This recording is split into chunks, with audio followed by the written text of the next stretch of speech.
You don't overthink because you're weak. You overthink because some part of you refuses to let life be simple. And that is the problem. Because the more you think, the less you live. And the less you live, the more you think. Until one day, you realize you are no longer inside your life, only observing it, dissecting it, endlessly rewriting it in your mind like a story that never quite reaches its conclusion. You call it analysis. You call it awareness. But deep down, you know what it really is. You are trapped. And the strangest part is that you built the cage yourself. There is a man Dostoevsky once imagined, not as a character, but as a confession. A man who understood this exact condition, not from theory, but from experience so raw it bordered on madness.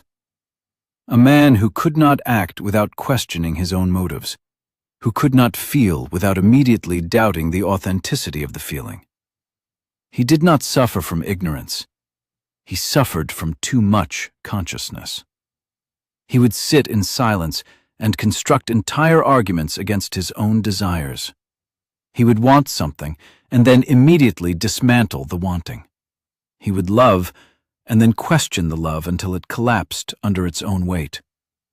And the terrifying thing is, you recognize him, because you have done the same. You replay conversations in your head long after they are over. Not just what you said, but what you should have said. Not just what they meant, but what they might have meant, and what that might imply about how they see you, and what that says about who you are. A simple moment becomes a labyrinth. Someone doesn't reply to your message, and suddenly, you are no longer in the present. You are constructing narratives. Maybe they're losing interest. Maybe you said something wrong. Maybe they never liked you to begin with. Maybe you are fundamentally unlikable. And now you're not just thinking. You are spiraling. Not because of what happened, but because of what might have happened. This is the paradox. You think to gain control, but the more you think, the less control you have. And somewhere inside you there is a quiet awareness of this, a voice that says, "Stop, this is pointless." But you don't stop, because stopping would mean surrendering control, and you would rather suffer than surrender. Dostoevsky understood this too well. He once stood in front of a firing squad, convinced he was about to die. The final moment arrived, the countdown began, and just before the execution, he was spared. Imagine what that does to a mind. To stand on the edge of death, to feel the absolute finality of existence, and then be thrown back into life not as a gift, but as a burden. After that, nothing is simple anymore. Life is no longer something you live, it becomes something you analyze. Every second becomes heavy. Every choice becomes loaded with meaning. Every thought becomes a question about existence itself. And this is where overthinking begins, not as a flaw, but as a reaction. A reaction to uncertainty, a reaction to freedom. Because freedom is not peaceful. It is terrifying. To choose means you could choose wrong. To act means you could regret. To love means you could lose. And so you hesitate. You delay. You think. Not because you don't know what to do, but because you are trying to eliminate the possibility of pain. But here is the deeper contradiction. You are already in pain. You feel it in the way you hesitate before sending a message. You feel it in the way you overanalyze someone's tone. You feel it in the way you can't fully enjoy anything without a voice in your head dissecting it. Even happiness is not safe. You laugh and then wonder if it's real. You feel close to someone and then question their intentions. You succeed, and then convince yourself it won't last. You cannot even trust your own emotions.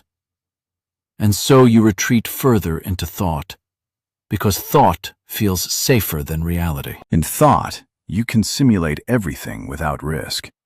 You can rehearse conversations. You can predict outcomes. You can prepare for rejection before it happens. But there is a cost. Because the more you live in simulation, the less you can tolerate reality. Reality is messy. Reality is uncertain. Reality does not follow your carefully constructed narratives. And so, when reality inevitably contradicts your thoughts, you think even more, trying to fix it, trying to understand it, trying to regain control. But control was never the goal. Control is just the excuse. What you are really doing is avoiding something deeper. Because overthinking is not about the situation. It is about you. There is a part of you that does not trust life. A part of you that does not trust others, and perhaps most importantly, a part of you that does not trust yourself. You don't trust your instincts. You don't trust your feelings. You don't trust your ability to handle whatever happens next. So you compensate. You think harder. You analyze more. You prepare for every possible outcome, as if somehow, if you think enough, you can eliminate uncertainty. But uncertainty is not the enemy. It is the condition of being alive. And this is where the underground man becomes unbearable to face. Because he knows all of this. He understands that his thinking is excessive. He understands that it is paralyzing him. He even mocks himself for it, and yet he continues. Not because he is incapable of stopping, but because he doesn't want to. Because there is something strangely comforting about overthinking. It gives you a sense of depth. It makes you feel different. It allows you to believe that your suffering has meaning. You are not just confused. You are complex. You are not just anxious. You are aware. And this belief is dangerous because it turns your prison into an identity. You begin to see your overthinking not as something to escape, but as something that defines you. I'm just like this. I can't help it. This is who I am. But is it? Or is it something you are choosing again and again without realizing it? There are moments when you could act without overthinking, moments when you know exactly what to say, moments when you feel something clearly and purely. But then, almost instinctively, you interrupt it, you question it, you step back from it, as if you are afraid of what would happen if you simply let yourself be. This is the deeper layer. You are not trapped in overthinking. You are protecting yourself with it. Because thinking creates distance. Distance from emotions. Distance from risk. Distance from vulnerability. As long as you are analyzing your feelings, you don't have to fully feel them. As long as you are questioning someone's intentions, you don't have to fully trust them. As long as you are planning every possible outcome, you don't have to face the reality that you cannot control what happens. And yet, this protection is slowly suffocating you. You feel it late at night when your mind refuses to stop. You feel it when you are with someone, but not fully present. You feel it when you realize that life is passing, and you are still thinking about how to live it. There is a quiet despair in this realization, not dramatic, not loud, just a subtle, persistent awareness that something is off, that you are missing something, that life is happening, but not quite reaching you. And this is where the paradox becomes unbearable, because the thing you use to protect yourself is the very thing that is isolating you. You think to feel safe. But the more you think, the more disconnected you become from others, from reality, from yourself. And yet, you continue, because stopping feels like falling, like stepping into something unknown, like giving up the only tool you have ever trusted. But what if that tool was never meant to control life? What if it was only meant to navigate it? What if your mind is not supposed to eliminate uncertainty, but to move through it?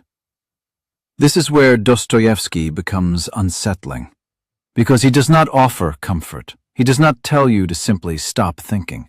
He does not promise clarity or peace. He reveals something much darker. That part of you does not want peace. That part of you chooses complexity. That part of you finds a strange satisfaction in your own suffering. You overthink not just because you are afraid, but because, in some twisted way, it gives you something. A sense of control, a sense of identity, a sense of depth, even if it costs you your ability to live. And so the question is no longer, how do I stop overthinking? The question becomes, why do I keep choosing it? Because until you confront that, nothing changes. You can try techniques, you can distract yourself, you can tell yourself to just relax. But the moment you are alone again, the thoughts return, because the root is still there. The need for control, the fear of uncertainty, the distrust of yourself, and perhaps something even deeper, a refusal to accept life as it is. Because life is not clean, it is not predictable, it does not wait for you to feel ready. And so you stand at the edge of it, thinking, analyzing, preparing, delaying, as if somehow one more thought will finally make everything clear. But clarity is not coming, because clarity is not the reward for thinking. It is the result of living. And living requires something you are trying to avoid: surrender. Not defeat, not passivity, but the willingness to step into uncertainty without guarantees, to act without knowing the outcome, to feel without analyzing the feeling, to trust without proof. And that is terrifying, because it means you can be hurt. It means you can be wrong. It means you can lose. But here's the truth you keep circling around without ever fully accepting. You are already losing. Every moment spent overthinking is a moment not lived. Every decision delayed is a life postponed. Every emotion analyzed is a feeling diluted. And so you remain in this strange state, not fully alive, not fully at peace, just thinking, endlessly, as if your mind is searching for an answer that does not exist. And maybe that is the final contradiction. You believe that if you think enough, you will finally feel certain. But what if certainty is not something you find? What if it is something you create by acting despite the uncertainty? What if the life you are waiting to understand is the one you are refusing to live? And so you sit there inside your own mind, watching your life unfold like a distant story, analyzing it, questioning it, rewriting it, but never fully entering it. And the question that remains, the one you keep avoiding, is not whether you can stop overthinking, but whether you are willing to let go of the illusion that thinking will save you. Because if it hasn't by now, why do you still believe it will?